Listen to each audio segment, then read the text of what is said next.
My dear OET aspirants, do you get confused about active and passive voices while writing a letter or even when you guys do your OET role play? Don't you worry about that. We are going to take a closer look at active and passive voice. All right. So what is the basic difference between active and passive voice? Before that, let me tell you one important thing. While communicating, even now when I'm talking, most of what I'm saying, 95% of what I'm saying, maybe 100% of whatever I'm saying is an active voice. We rarely use passive voice. So let's understand what is the basic difference between active and passive voice. All right. So active voice is very familiar to us. We are very familiar with active voice.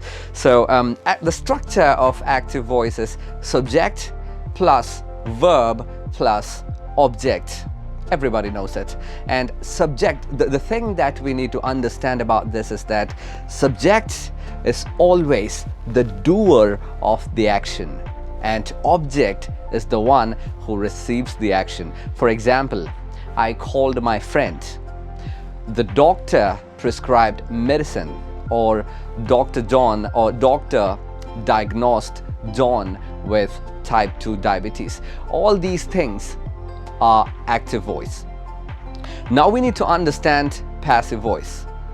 Why we need passive voice? That's the first question.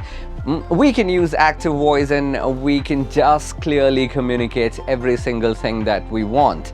Then why passive voice? That's the most important thing we need to understand. There are several reasons about passive voice. Why passive voice? All right. So the reason number one, we don't care who is the doer of the action. We don't care who is doing the action. Reason number two, we don't know who is the doer, who does the action. The reason number three, the receiver of the action is more important than the doer of the action. And the reason number four, the action is more important than the doer. All right, these are the main reasons why we use passive voice. So when it comes to OET writing, OET letter writing, we need to understand the main focus that we have, or the main subject, the most important thing about a letter is our patient.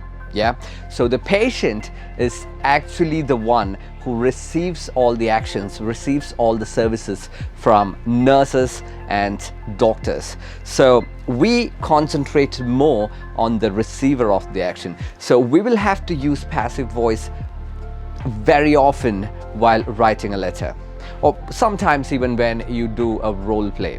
All right, so the structure of a passive voice is very similar to active voice. It has a subject and then we have a be form. What is be form, by the way? Am, is, are, was, were, has been, have been, had been. All these are be forms. All right, so subject, a be form, and then we have a verb, and after that we have an object.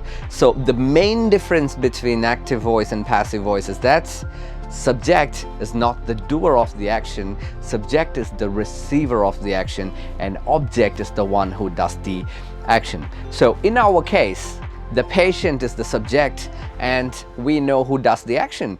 Generally, doctor or a nurse is the one who does the action for the patient. Yeah, so we actually, when you write a letter about a patient, the subject, the one who does the action, they are too obvious. Yeah, like the one of the reasons why we use passive voice. The doer of the action is too obvious. We know the doctor diagnoses for a patient, or even the nurse gives an injection to the patient. So we really don't have to say doctor gives injection to the patient, the nurse or doctor diagnoses the patient, or the nurse gives injection or gave injection to the patient. Why?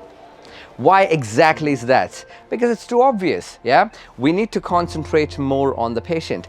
By the way, in any given sentence, subject is the most important thing. Subject is the most important thing in active and passive, regardless of active or passive, subject is the most important thing. Remember that. So that is why we make patient as our subject. Yeah, subject is the most important thing, and we don't care who does the action because we care about the patient. All right, so let's take a couple of examples. John was diagnosed with type 2 diabetes mellitus by the doctor. Obviously, no one else diagnoses a patient, so we don't have to say doctor diagnosed. All right. So John was diagnosed with type 2 diabetes mellitus. And I'll give you another example. John was given an injection, maybe by the doctor or maybe by a nurse, it doesn't matter. John, the patient, is the most important one when it comes to OET. So that is the reason why we use passive voice in our letter and even while communicating or while doing a role play. All right, that's the most basic thing you guys need to know when it comes to passive voice.